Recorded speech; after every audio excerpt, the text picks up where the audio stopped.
Everyone, সবাইকে good morning. আর এখন যাব আমি কিচেনে, কি রান্না হবে ওগুলো দেখতে। মা কিচেনেই আছে, কিচেনে এসে গিয়েছে আর দেখলাম যে রান্না চেপে গিয়েছে। আর এপাশে মা বললো আমাকে একটু পায়েস কর, আমি পায়েস করব আর মটর পনির আমি করব। ও তাই জন্য মা বললো আমাকে একটু করতে।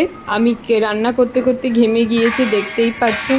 রান্না হয়ে গিয়েছে, আমি এখন বেলুন ফোলাচ্ছি কারণ দেরি হয়ে যাচ্ছে, ডেকোরেশনও করতে হবে। সব বেলুন ফোলানো হয়ে গিয়েছে আর আমি ডেকোরেশন শুরুও করে দিয়েছি। বেলুনগুলো টাঙানো, কিছুটা বেলুন টাঙানো হয়ে গিয়েছে। আর দেখতেই পাচ্ছ বোন এখানে এসে একটু ভিডিওর মাঝে ঢং করছে। আর ও কি কথা বলছে শুনতে থাকো। বলছি কি করছে, বার্থডে বেলুন টাঙাচ্ছি আর আমি ভিডিও বানাচ্ছি।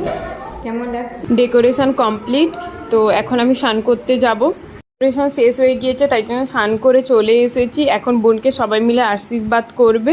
এখানে আমার দাদা তার প্রতিভাটা দেখাচ্ছে, আর এরপরে কি হয়েছে সেগুলো নেক্সট পার্টে দেখতে পাবে।